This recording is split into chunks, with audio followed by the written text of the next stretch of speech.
Alors, bonsoir tout le monde et bienvenue à cette projection spéciale Restauration 4K pour fêter les 21 ans de Carmina. Carmina déjà.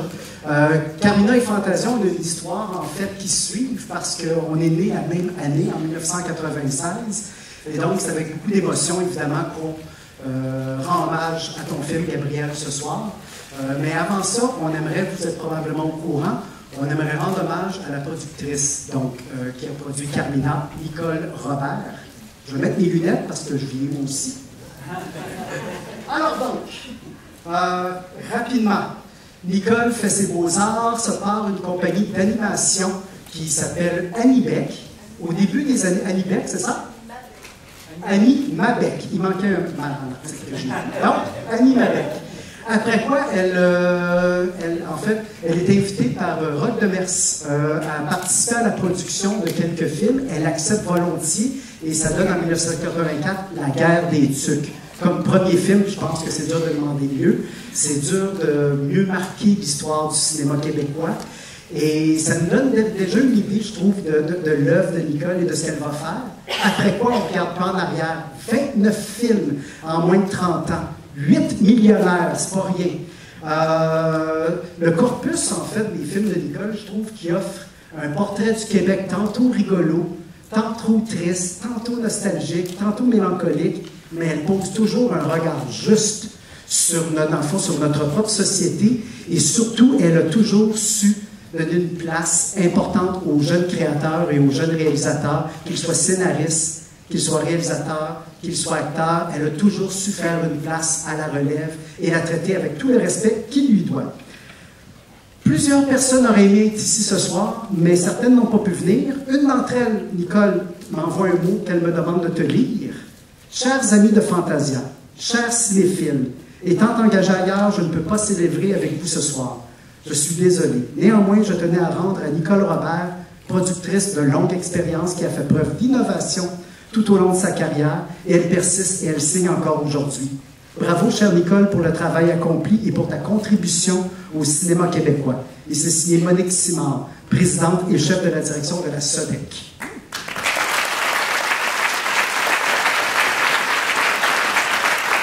Nous avons aussi 3 personnes spéciales qui ne pouvaient pas être ici ce soir, mais qui tenaient au moins virtuellement, au moins à l'écran ici.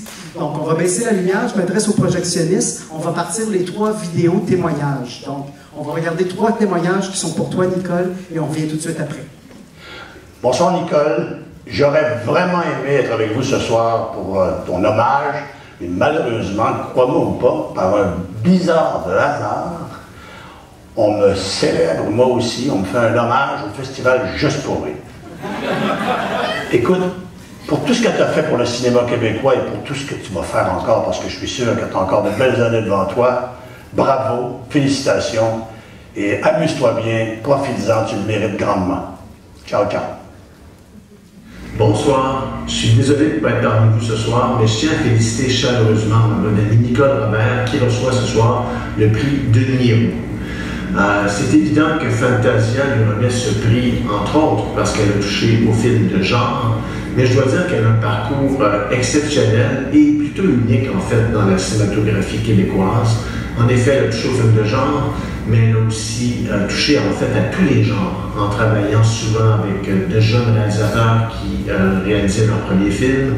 Et donc, je suis persuadé que c'est pour toutes ces raisons-là qu'on lui rend hommage. Et moi, je veux la remercier personnellement parce que ça fait maintenant plus de 20 ans, près de 20 ans en fait, qu'on travaille ensemble. On a distribué chez Film Séville et Alliance à travers les années une vingtaine de films produits par Nicole.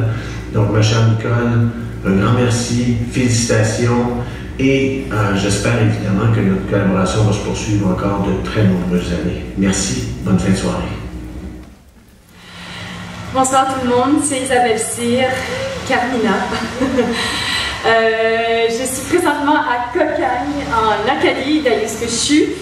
Mais en vérité, quand vous allez voir cette vidéo, je vais être à Natashquan en spectacle et c'est pour ça que je ne peux pas être avec vous ce soir. Mais j'y suis de tout cœur. Il y a plus de 20 ans, l'aventure de Carmina commençait. Et je crois que les astres se sont alignés dans ma vie parce que il y a un soir, il paraît, l'histoire dit que ta télévision, Nicole, a lâché. Et il a fallu que tu fasses venir un réparateur. Et quand tu l'as rallumé, c'est moi qui étais dans le petit écran. Et tu as dit, c'est elle, notre Carmina. Merci. C'est un des plus beaux cadeaux que la vie m'a fait, que tu m'as fait. Carmina, ça m'a ouvert tellement de portes. J'ai eu la chance de rencontrer des gens formidables, de voyager en Italie, en Asie. J'ai gagné des prix. Tout ce dont rêve une actrice, en fait. Mais plus que tout, ça m'a donné la chance de travailler avec toi et de te connaître. Nicole Robert, tu es non seulement une grande productrice, une grande dame du cinéma importante, mais tu es une grande dame, point. Dans ton travail et comme dans la vie, tu es intègre, tu es passionné, tu as de la vision, tu crois en tes cinéastes, en tes auteurs, en tes acteurs, en tes équipes, et tu es toi-même une grande fan d'équipe. Et toi, tu crois que le cinéma d'ici est un cinéma international, où tout le monde peut s'y reconnaître. Tu as une audace extraordinaire. Je me sens très privilégiée. Encore aujourd'hui, plus que 20 ans, on parle encore de Carmina. Je peux juste dire merci. Et la seule façon, du moins la meilleure façon pour moi de te dire merci, c'est de t'offrir ça. C'est la mer. Je sais combien tu l'aimes, toi aussi, la mer. Alors ce soir, de Cocagne et de Natashquan, je t'offre l'immensité de l'océan. Et parce que je suis à Natashquan, au pays de Gédigno, il me semble que c'est tout à fait normal que je te chante. Ma chère Nicole, c'est à ton tour de te laisser parler d'amour. Ma chère Nicole, c'est à ton tour de te laisser parler d'amour. Moi, j'aime les chants et le baseball. Puis Nicole Robert. Je t'aime, Nicole. Passe une excellente soirée. Bravo pour tout ce que tu fais et merci pour tout ce que tu fais pour le cinéma. Je t'aime.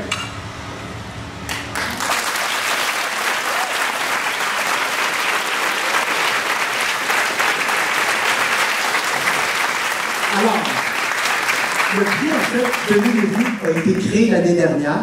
Denis, évidemment, est un de nos grands producteurs, un de nos bâtisseurs, un des premiers architectes du cinéma québécois. Ceux qui ont vu Valérie s'en souviennent encore. Ça a été un des premiers à faire des coproductions internationales. On pense à La Guerre du Feu, on pense à Atlantic City. Ça a été un très bon ami du festival. Il a été sur notre conseil d'administration et malheureusement, il est décédé d'Alzheimer il y a 2 ans. Et pour s'assurer justement qu'on se souvienne de Denis, parce qu'on a un devoir, je pense, de mémoire envers Denis. Pardon.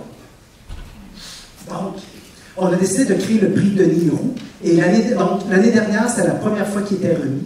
On l'a remis à Jean-Claude Lard, qui était, je pense, un artiste qui le mérite amplement, qui n'a jamais été bien traité par la critique et par l'industrie dans sa carrière. Et on voulait rétablir un fait. Ce soir, c'est un peu aussi ce qu'on cherche à faire. Nicole, je crois qu'elle n'a pas eu toutes les lettres de noblesse qu'elle aurait dû avoir de l'industrie. Et ce soir, c'est un peu ce qu'on veut souligner haut et fort avec ce prix. 8 films millionnaires, c'est pas rien. Ces films vont dans toutes les directions et on croit qu'elle mérite donc le prix Denis Leroux. Le prix Denis Leroux, donc, qui cherche à souligner l'excellence ou une contribution exceptionnelle dans le développement du cinéma de genre et du cinéma indépendant au Québec. Avant de faire monter Nicole à l'avant, on a préparé, en fait, Éric Lavoie, un de nos précieux collaborateurs et peut-être le meilleur monteur au Québec, désolé pour ceux qui sont dans la salle, a préparé un hommage de 5 minutes dans lequel vous allez voir des extraits de plusieurs films de Nicole qui se parlent et qui se répondent, qui ont été regroupés par thématique. C'est complexe, c'est subtil, mais surtout, c'est très beau. Alors, sur ce, Éric, merci beaucoup pour la vidéo. Je suis certain que tout le monde va t'applaudir dans 5 minutes. Donc, avant de remettre le prix à Nicole, rappelons-nous ensemble de pourquoi on est ici ce soir et regardons cette vidéo. Merci.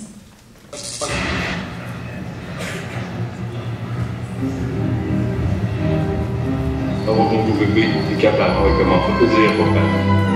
Le château fort qu'on va faire, là, il va être plus gros que ma maison, plus plaisant, il va être super impressionnant. Je vais avoir non, juste un château fort comme ça, avec des tours, des créneaux, plein de décorations, des portes, des fenêtres.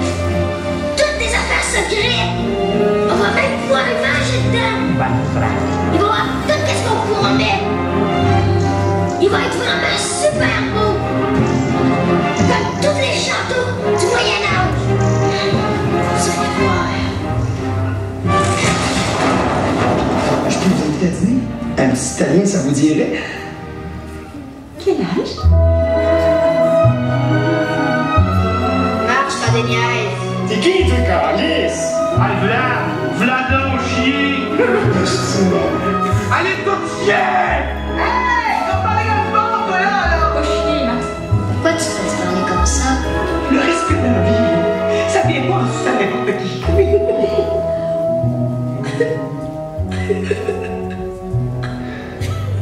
J'ai tout perdu, Jeanne. Mes illusions, ma femme. Je suis en train de me rendre compte que j'ai perdu tout ça pour rien. Fais pas mourir. T'organiser un show tout à l'heure. Ah, c'est bon, là, je suis pas fait. On dirait qu'il y a une roche à place du cœur. Un mercredi de tomber à l'amour. Je t'aime, Catherine. Je pense à toi tout le temps. Je te vois partout. Nous imaginer ensemble. Je n'ai plus ma vie, je fais le rêve de ce que ce serait de vivre avec toi. C'est rendu que je me parle tout seul, puis je t'entends me répondre avec un petit quelque chose dans la voix qui me fait penser que t'es heureux d'être avec moi. Je suis pas de la neige, là. T'as un trou dans ta mitaine. Es-tu là? Ouais. Oui, oui, oui, je l'aime. Ouais, parce qu'aujourd'hui, comme on disait des mots d'amour. Non, ça doit être genre un gros party, man, pour eux autres. Comme Un party. un plus de gros rave, là. Hey, chaud de lumière pis tout, là. Mange tes onion rings, mange ta poutine, check pas ta ligne, between la ligne and between la ligne and Je pense pas que ça te tente de te battre avec moi, man. J'ai 3 ans de kung-fu dans le corps. Ça, on a des fous. Non, je suis sous. Je suis quand même fucking menteur.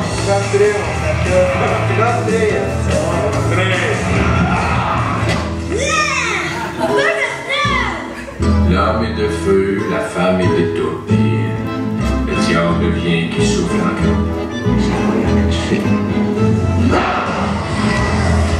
Je pense qu'elle a attrapé une dépression d'emploi. Restez calme, s'il vous plaît. Restez calme.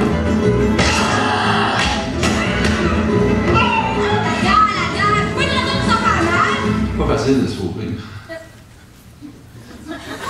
Learn how to smile again. Ben d'accord, Mike. Ben d'accord.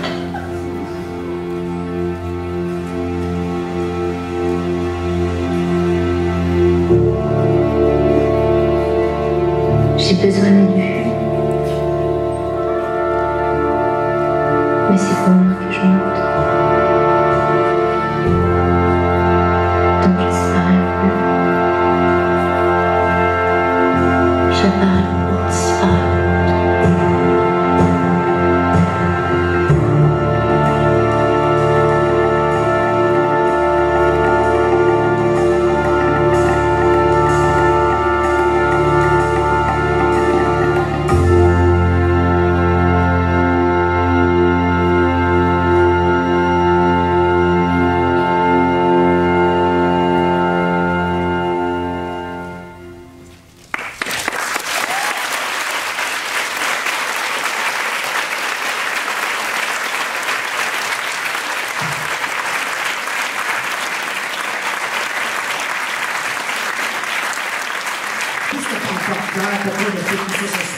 J'espère que je vais se lever. Isabelle Gauvreau, j'aimerais te présenter à la foule. Viens, Isabelle. Isabelle Gauvreau, c'est elle qui s'occupe de la programmation québécoise à Fantasia. Donc, si vous avez des films québécois depuis des années, ici, Fantasia représente de mieux en mieux le cinéma québécois. C'est d'abord et surtout grâce à elle. Donc, j'aimerais qu'on l'applaudisse.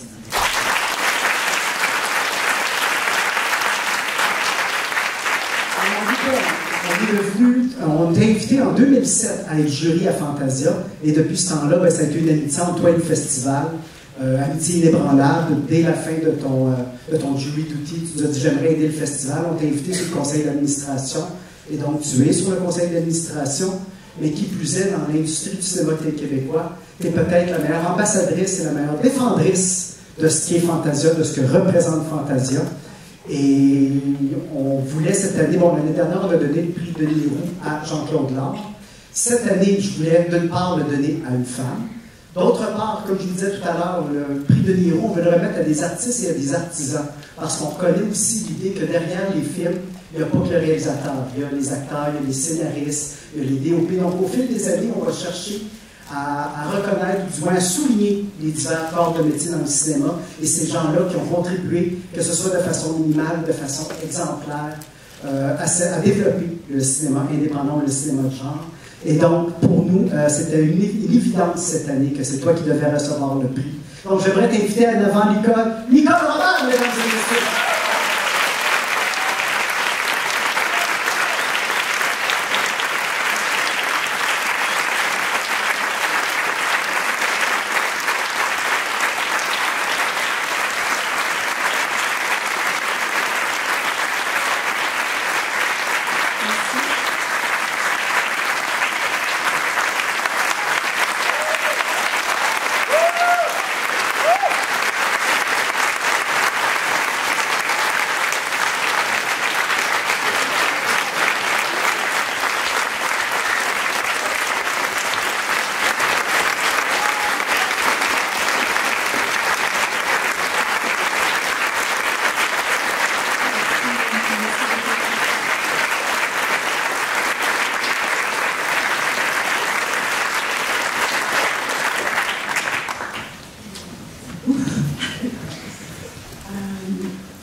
C'est sûr que c'est plein d'émotions pour moi de revoir tous mes films comme ça, tous ces bons moments-là.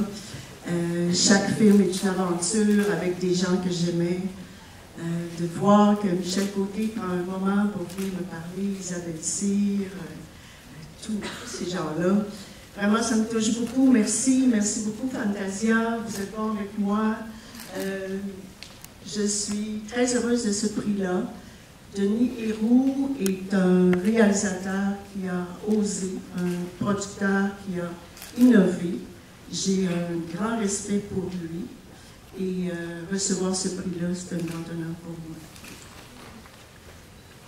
J'ai pris des petites notes parce que je savais que je ne serais pas capable de tout dire comme ça. Alors, j'ai voulu, au cours de toutes ces années, accompagner mes scénaristes et mes réalisateurs pour qu'on arrive à porter à l'écran leurs histoires, leur vision de la vie et de l'être humain. Parce que pour moi, le cinéma, c'est l'expression de qui on est dans nos zones les plus héroïques, mais aussi les plus sombres. C'est pour ça que le cinéma de genre m'a attirée. Parce que dans le cinéma de genre, on peut s'éclater, on peut aller dans le fantastique, on peut repousser les frontières, il n'y a pas de censure, et on touche à l'âme humaine d'une façon encore plus héroïque. On crée des super-héros, mais on crée aussi des super-monstres. J'aimerais vraiment remercier tous ceux qui m'ont supporté durant toutes ces années, qui ont permis que je devienne la productrice que je suis. Alors, Téléfilm Canada, bien sûr, toutes les équipes de Téléfilm Canada, de la SEDEC, du Fonds Harold Greenberg, du Fonds Québécois, de la Société Radio-Canada, de Super Écran. J'espère que je ne m'oublie pas. Comme vous voyez, ils sont nombreux à supporter le cinéma québécois. J'aimerais remercier mon distributeur, Patrick Roy, qui m'a dit de très belles choses aussi, qui est avec moi depuis très longtemps. Toutes les équipes que j'ai eues chez GoFilm et mon équipe actuelle, qui est assise dans la salle. Merci, merci à tous. J'aimerais remercier mon mari, Jacques. Sans toi, les journées comme aujourd'hui, je n'étais pas capable. Et finalement, je veux remercier mes scénaristes et mes réalisateurs, bien sûr, parce que vous m'avez fait vivre des moments extraordinaires. Alors, merci pour m'avoir fait confiance. À l'ère de l'intelligence artificielle et à l'ère des réseaux sociaux, où la communication est rapide, instantanée et globale, à l'ère où les plateformes en ligne mettent en ligne toutes sortes de contenus C'est important que notre cinéma québécois prenne sa place. On est une minorité, mais comme toutes les minorités, ce qu'on exprime sur l'être humain, sur qui nous sommes, est important. C'est dans la diversité des cultures et leur expression que l'humanité s'enrichit. Mais pour y arriver, on a vraiment besoin d'un nouveau gouvernement pour nous accompagner dans ce virage, parce qu'il y a un virage qui se crée. En ce moment, on ne regarde plus le cinéma de la même façon, à la même place. Heureusement que les festivals existent, parce qu'on voit encore le cinéma sur grand écran, on voit le cinéma de partout. Donc, on a besoin de nos gouvernements pour nous accompagner dans ce nouveau défi et pour nous donner les moyens de continuer à produire et d'arriver à une rentabilité qui va être bonne non seulement pour notre cinéma, mais aussi pour nos auteurs, nos artistes et nos artisans, ceux qui le font. Merci beaucoup. Je vous souhaite un bon carnaval.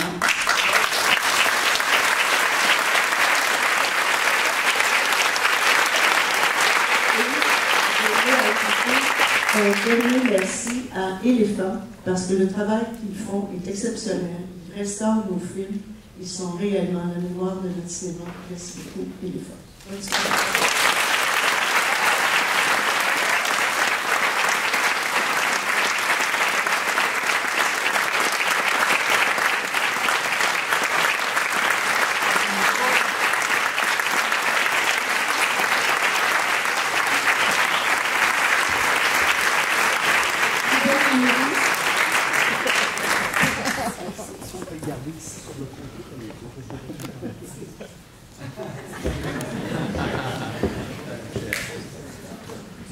Bonsoir.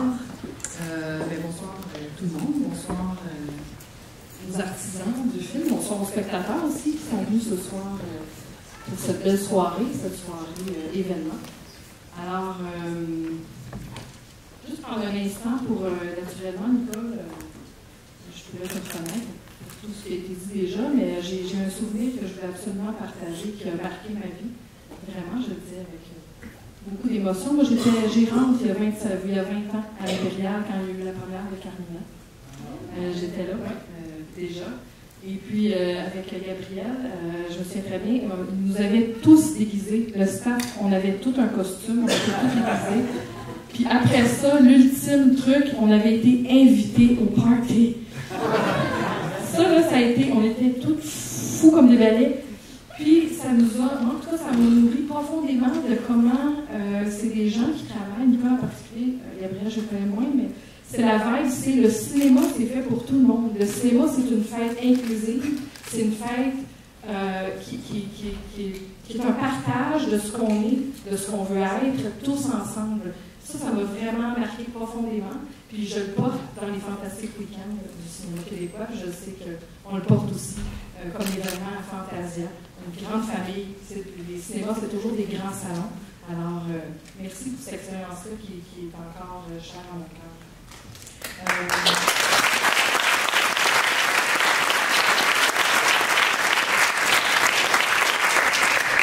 Alors, qu'est-ce qu'on peut offrir en cadeau à une productrice? On lui offre un film, un court-métrage.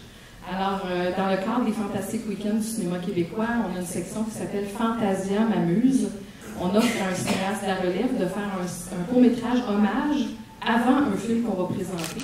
Alors, ce soir, cette année, c'est Carmina qui a été choisie. Je vais vous présenter avec plaisir le réalisateur et la scénariste du film Sans papier, qu'on va voir tout de suite après. Kevin Landry, je t'invite à venir me rejoindre.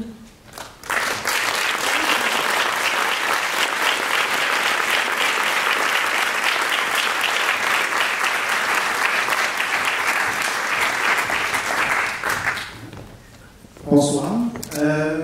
Tout d'abord, je veux juste mentionner que le film que vous allez voir ce soir a été fait dernièrement par Christine Doyon, avec qui j'ai écrit le scénario.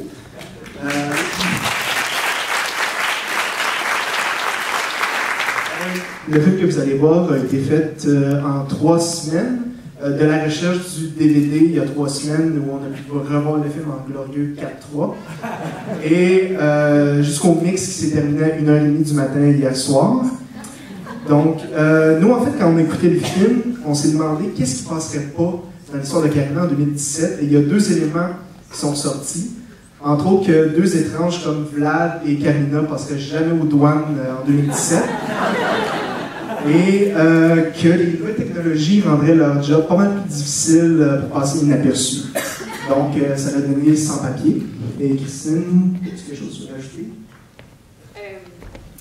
Merci à Fantasia. C'est toujours une super belle opportunité d'avoir la chance de projeter avant un grand film comme Carmina. En général, quand David m'appelle, ça présage toujours quelque chose de farfelu. Je suis d'aller voir que ce soir n'était pas l'exception.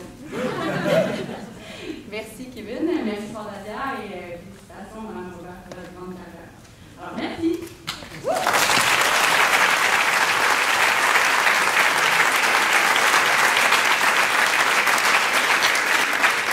C'est un grand risque quand même qu'ils prennent, je les trouve courageux et un peu fou. C'est vraiment parfait avec Fantasia. Avant de quitter, avant que j'oublie, il y a quelqu'un qui s'est consacré vraiment avec beaucoup de passion à faire un nouveau poster, une nouvelle affiche pour Carmina. Je ne sais pas si vous l'avez vu, elle était très belle. Je pense que la personne est ici, Pierre-Luc Boucher. Oui, c'est bon. Alors,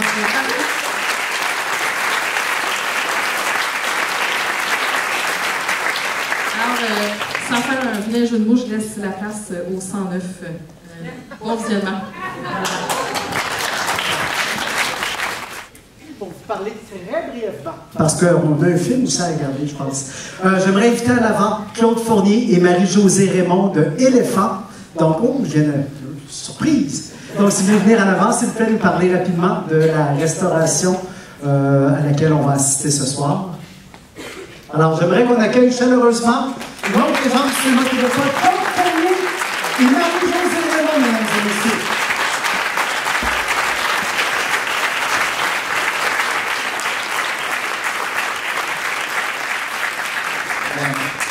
Est-ce que la maîtresse d'abord, la maîtresse du projet, je pense. Je suis particulièrement fière de vous présenter Carmina ce soir parce que le travail de restauration a été intéressant. C'était les premiers effets spéciaux. Le directeur photo, Éric Kella, est venu voir avec nous comment on faisait ça. Et vraiment, on est très très fiers de pouvoir permettre une nouvelle vie à ce cinéma d'auteur qui fait, comme dirait Nicole Robert, la richesse de notre pays. Et je veux te dire, Nicole, que Justine Héroux n'est pas ici ce soir, mais elle est très très contente que le prix de Héroux te soit attribué. Alors vraiment, je te le dis avec toute la sincérité qu'elle a mis en disant c'est vraiment formidable que ça soit elle. Bravo.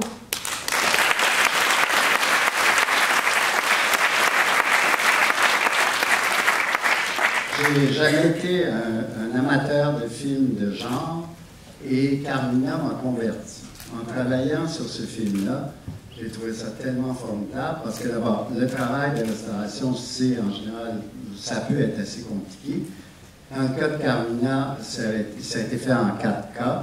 Ensuite, il y a eu beaucoup de restaurations, mais des restaurations qui étaient dues au fait qu'à l'époque où Carmina a été tournée, les effets spéciaux étaient encore un peu embryonnaires et pas aussi réalistes qu'aujourd'hui. Donc, avec des ficelles. Une partie du travail, donc, ça a été de rendre à ces effets spéciaux-là l'espèce de qualité qu'ils ont maintenant. Ça a été probablement ce qui a été le plus complexe. Par ailleurs, moi, je dois dire merci à Gabriel Pelletier et à Yves Pelletier, qui ne sont pas parents sauf par le sang, que ce film-là m'a vraiment amené à adorer. Et j'espère qu'il y a d'autres films aussi formidables que Carmina, parce que ça a été un absolu plaisir de passer plusieurs semaines à travailler sur un film qui fait rire, qui fait pleurer et qui a beaucoup, beaucoup d'humour. Vous allez adorer. Merci d'être là. Et moi, un dernier mot pour mon ami très très cher, Marc, parce que Claude beau dire qu'on ne connaît pas les films de genre, c'est quand même lui qui nous amène chaque année à en découvrir. On parle beaucoup ensemble des films qui vont être choisis de ce qu'on va faire et moi j'apprends immensément avec Marc. Merci. Merci à toi.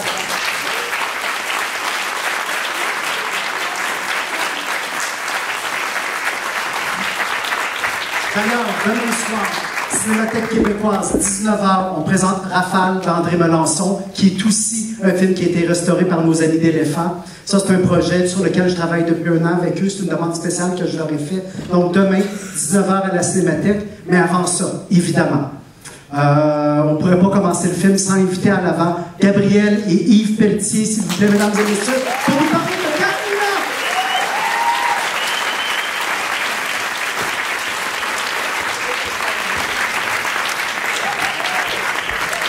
Merci.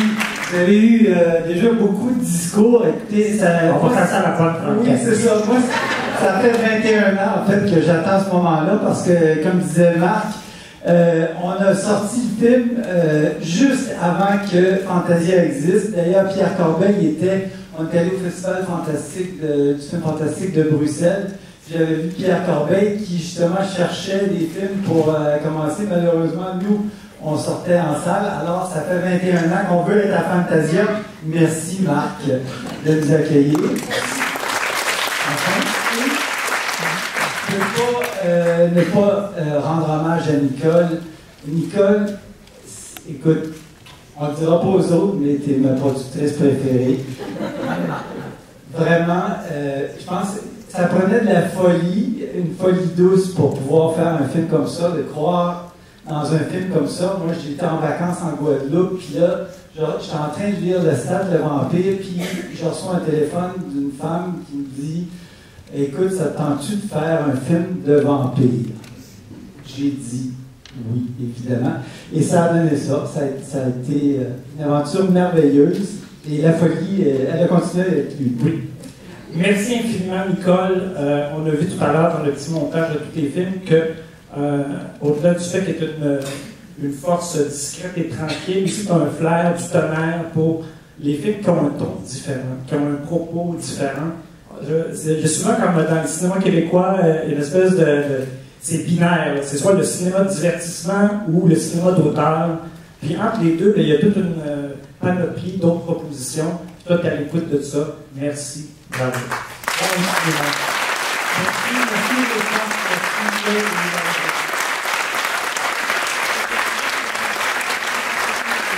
On va vous présenter le film 95 minutes. Et après quoi, si vous avez des questions, évidemment, il y aura une séance de questions-réponses avec Gabriel et avec Yves et avec évidemment Nicole aussi. Et donc, avec tout ça, merci infiniment d'être ici. On l'a oublié, on s'apprête à regarder un film. Bon film, tout le monde. Merci.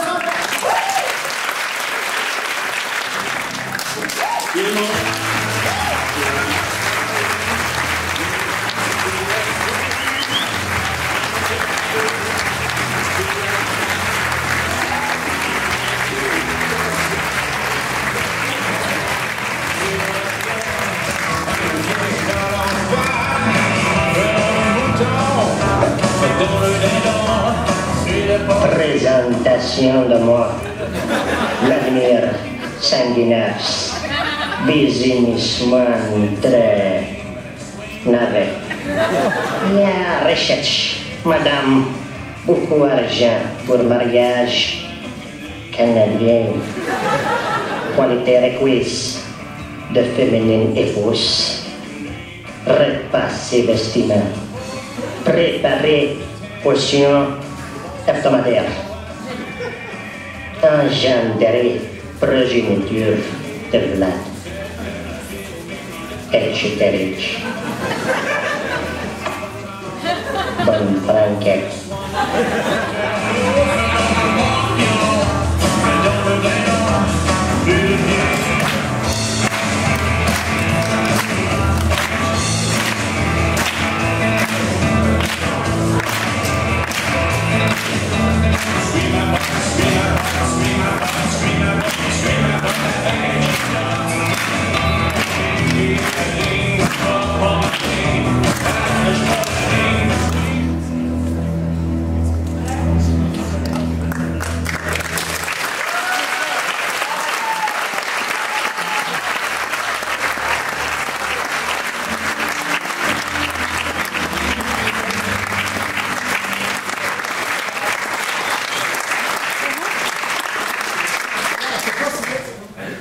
Je ne sais pas si vous êtes d'accord avec moi, mais j'aimerais qu'on invite à l'avant à nouveau.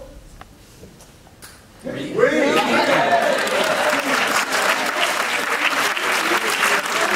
Gabriel, donc, il se prend le public. Faites le cerveau.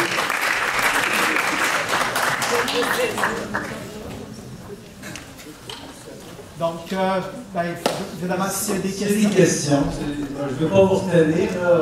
Il y a eu beaucoup de discours avant. S'il y a des gens qui ont des questions. C'est notre baron. Oui, notre baron. Est-ce que les gens du film sont là? Normand Sarrazin, qui a fait les décors, qui était là, je l'ai vu tantôt. Je ne sais pas s'il est encore là. Non, dommage. C'est ça que j'ai dit, Scardoclé.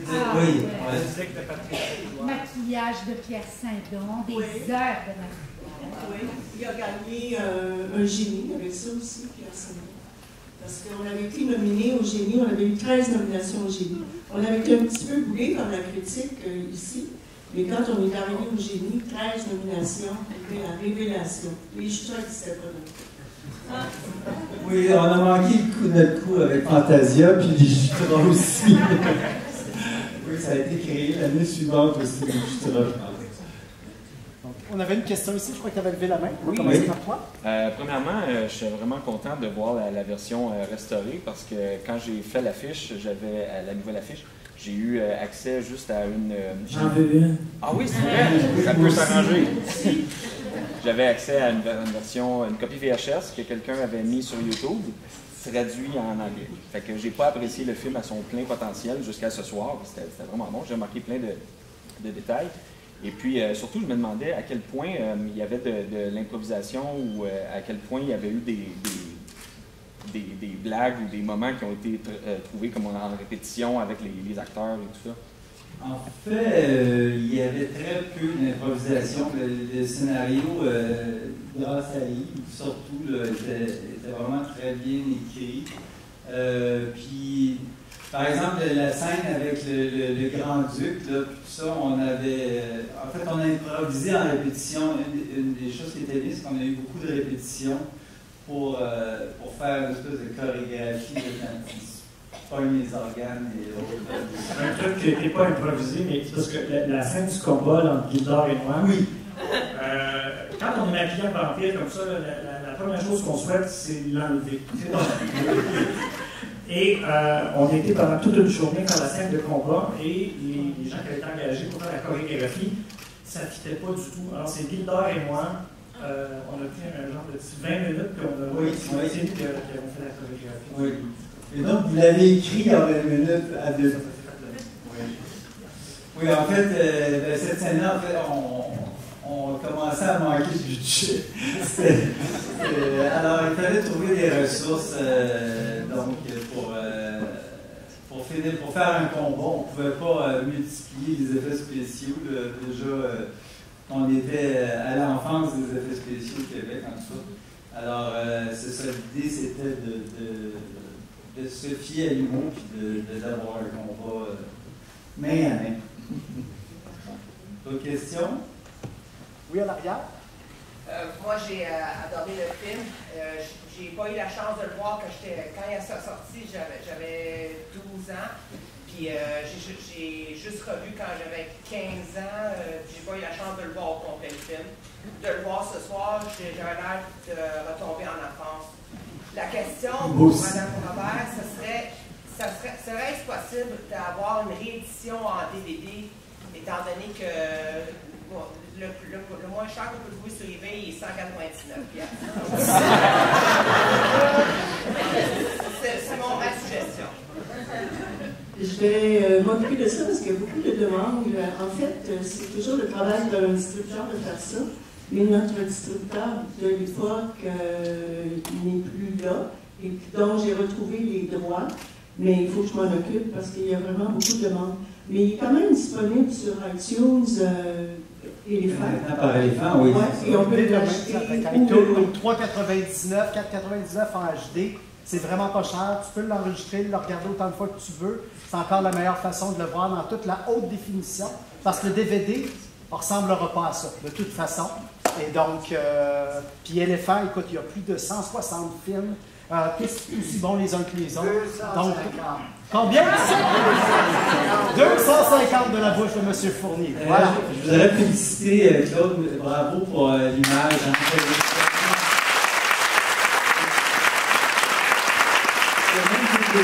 On ne voyait pas dans la copie originale, puis on voit le travail justement de décor et tout ça. Ça a été fait avec la bénédiction et l'aide pendant une demi-journée d'Éric Téga, le directeur, votre directeur photo, qui a fait une image sublime qu'on a essayé de retrouver. Je pense qu'on a réussi. Moi, je n'ai pas une question. Oui. Je simplement vous donner une impression.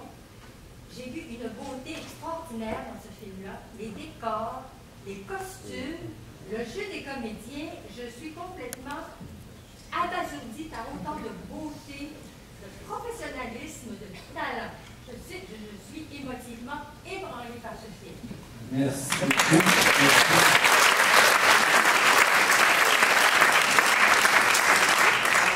En fait, c'est un peu triste que Pelletier ait tellement changé. Il était très beau dans Tu parles de l'autre Pelletier. Je veux juste vous dire que c'est une remarque de quelqu'un qui connaît ça, puisque vous avez ici Aurore Martin.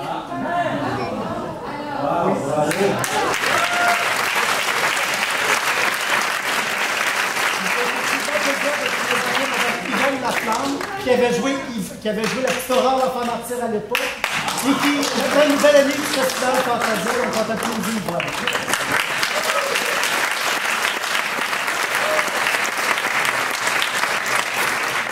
Question, peut-être? Oui. Deux questions rapidement. Est-ce que c'est vrai qu'à la base, Vlad avait été écrit pour Marc Labrèche? Oui, en fait, ce qui est arrivé, c'est qu'au moment où Gabriel m'a appelé, on était 4 scénaristes, on a pris le scénario de Anne Burke qu'on a réécrit, puis Marc Labrèche était déjà attaché au projet pour faire le rôle de Vlad. Donc tout le long où on a créé le personnage, moi j'ai écrit les dialogues, je pensais à Marc. Puis à l'époque, Marc faisait la tournée des aiguilles, comme le show de Robert Lepage, et puis les dates au Japon avaient été modifiées, il ne pouvait plus faire le tournage. Donc, c'était la catastrophe, mon Dieu, Marc n'est plus là. Puis là, il y a eu une petite période un peu tampon où on se regardait. En fait, non, je pense que les planètes se sont alignées parce que c'était vraiment un rôle pour Yves. Parce qu'en quelque part, Marc, je pense qu'il est confortable dans l'exubérance, tout ça. Puis Yves, il a amené dans la retenue. Je suis reptilien. Oui. Oui, non, je pense que c'était beaucoup plus approprié pour Yves. Peut-être qu'en secret, moi, en arrière, je pensais à toi. Non, parce qu'on a fait des auditions avec d'autres comédiens. Puis à partir du moment où j'ai vu les auditions des autres, je me suis dit, pourquoi ben là, si c'est pour être un autre comédien, à ce moment-là, je vais poser ma candidature.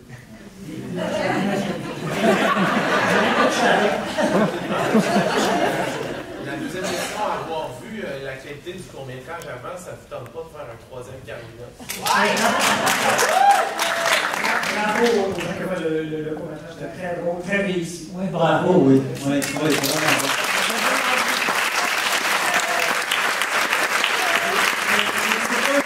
On pourrait financer un film comme ça aujourd'hui aussi. On a essayé, on a tenté le coup avec le 2, ça a été plus ardu. Je pense qu'il y avait un momentum à ce moment-là aussi. Les planètes se sont alignées. C'était la première fois qu'on faisait un film de ce type-là, puis on avait tous un enthousiasme. Je pense que tout le monde a donné beaucoup plus au niveau des décors. C'est pas pour rien qu'on a eu 13 nominations au Génie. Les décors étaient vraiment magnifiques, les costumes étaient extraordinaires, les maquillages, c'était 2 heures de maquillage avant même de commencer à tourner. C'était. Alors, il y avait donc, je pense aussi une certaine naïveté. Je ne suis pas sûr que si on avait su dans quoi on s'embarquait, on aurait. Je sais pas.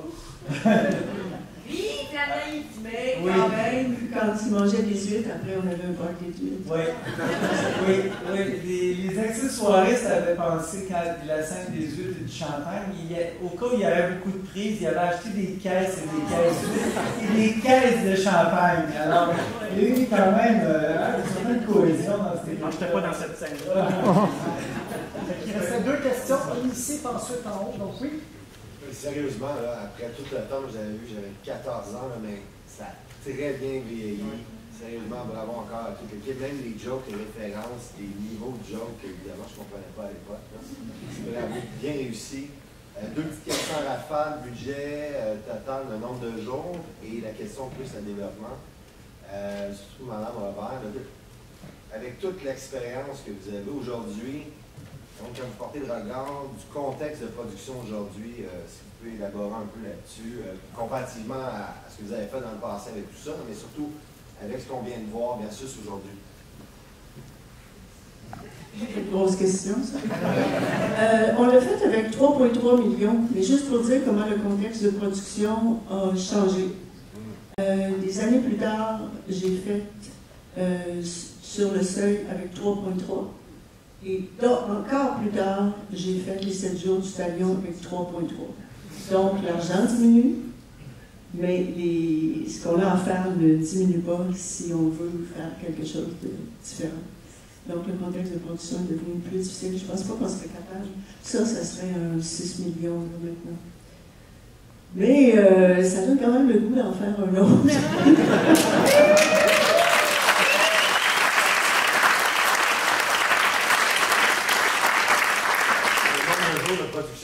C'est 32 jours, je pense. Hein? Oui.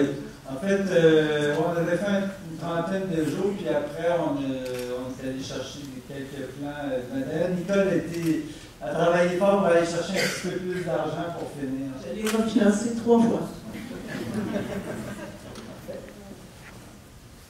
Avec le chandail parce que la question a été posée par mon ami Benoît ici, qui était déjà, c'est correct. Ben moi, j'aurais une question. Tu disais tout à l'heure que tu étais sur une plage en train de te prélasser. Quand le téléphone a sonné, tu étais en train de lire le stat et on te dit, veux-tu faire un film de vampire? La question à Nicole, c'est quoi le contexte qui fait que tu prends le téléphone et tu appelles Gabriel Pelletier, qui est dans l'étranger, pour lui dire, on fait-tu un film de vampire? C'est quoi qu'il y avait derrière? C'était quoi l'intuition? C'est quoi le timing qui a fait que tu t'es dit, il faut faire un film de vampire? Non, j'avais déjà lu le projet. Anne Meuk m'avait apporté le projet. Il cherchait un réalisateur. Et puis, j'ai pensé à Gabriel. Gabriel, ça faisait quand même un certain temps qu'on voulait faire quelque chose ensemble. Mais tu n'avais pas fait ton premier film avec moi. J'étais un peu déçue. Et, moi aussi. T'as-tu Meurtre en musique? Non, en fait, Meurtre en musique, c'était un téléfilm, en fait. Non, c'était L'Automne sauvage. Un film illustrement inconnu. Ben, là, il va être restauré par Éléphant. Donc, c'est vraiment un hasard que j'ai appelé. C'est pas un hasard que j'appelle Gabriel, mais c'était un hasard qui n'était pas au Québec, mais qui était en vacances en train de lire sur les vampires. Vraiment. Le hasard ou le destin, on ne sait pas. Oui, mais il y a vraiment beaucoup de planètes sont alignées, parce que j'avais fait un cours sur le cinéma d'horreur. Moi-même, je n'étais pas un fan de cinéma de genre ou d'horreur, mais en sortant de ce cours-là, j'en étais devenu un. Il y avait beaucoup de références en fait là-dedans. Vlad est inspiré de Nosferatu de vampire. On avait discuté aussi, on est allé chercher beaucoup de références. Les ombrages, quand ils s'approchent, puis qu'on voit les ombrages, c'est des choses qu'il y a dans Nosferatu.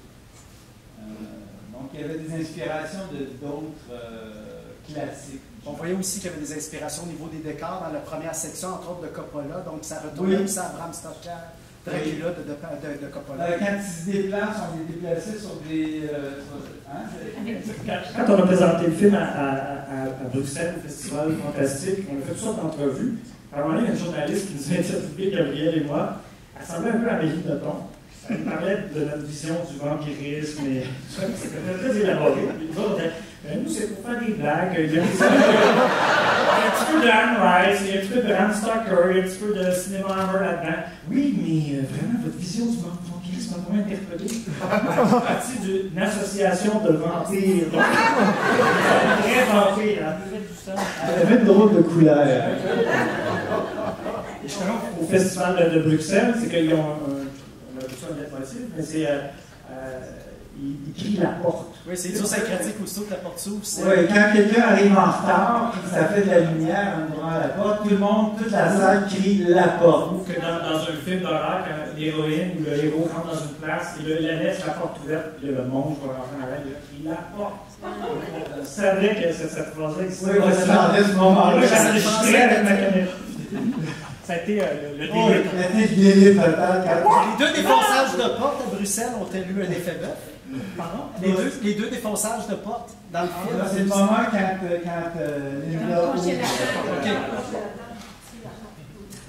Une dernière question? Oh, oui, après ça, il faut y aller. Justement, c'était quoi le nom de famille de Carmina?